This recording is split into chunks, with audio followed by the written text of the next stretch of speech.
বন্ধুরা নমস্কার। বিষয় সুযোগ বনাম সাফল্য। বন্ধুরা, সাফল্য এবং সুযোগের মধ্যে না একটা সূক্ষ্ম ব্যবধান আছে। কিরকম জানেন? যে একটা মানুষ হয়তো অনেক পড়াশোনা করেছেন, কিংবা কোনো একটা বিষয়, ধরুন পারফর্মিং আর্টস, কিংবা ধরুন লেখালেখির জগতে হয়তো সে পরিশ্রম করছে, কিন্তু সফলতা আসছে না কিছুতেই। সে সুযোগ পাচ্ছে না। হয়তো সুযোগ পেলে তার ওই চেষ্টাটা হয়তো আরও পাকাপোক্ত হতে পারত। আবার কেউ কেউ আছেন সুযোগ পেয়ে যান, সুযোগ পাওয়ার পরে সে উত্তর তার সফলতা বাড়তে থাকে।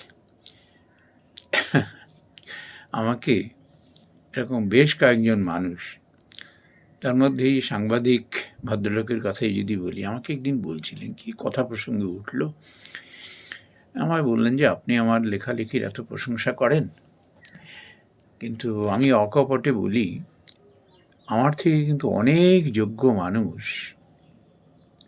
রাস্তাঘাটে কিন্তু ঘুরে বেড়াচ্ছে, সুযোগ পাচ্ছে না।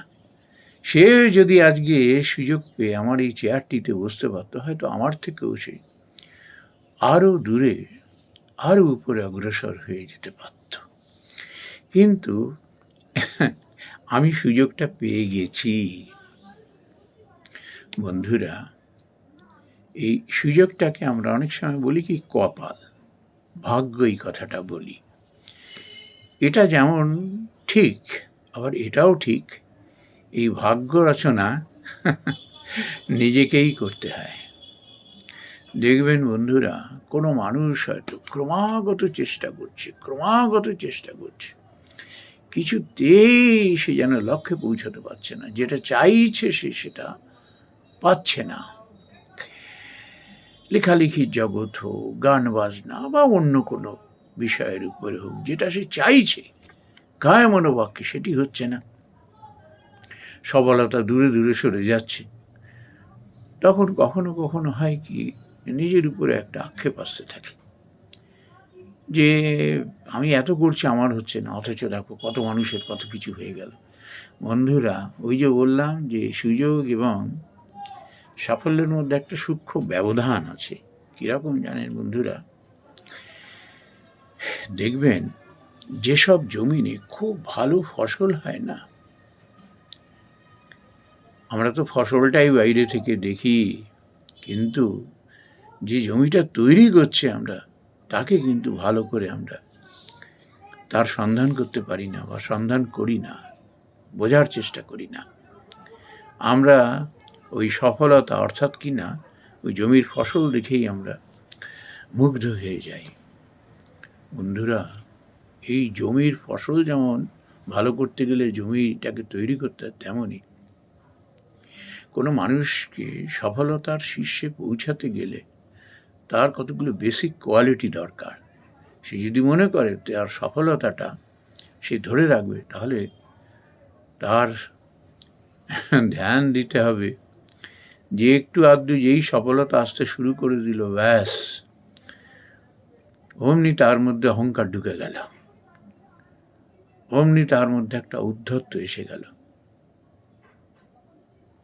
তখন অনেকের এরকম হয় যে কি করছে, কর্মটার মধ্যে কি দিচ্ছে, মানুষের কল্যাণে, মানুষের উপকারে কতটুকু লাগবে, সেদিকে আর ধ্যান দেয় না।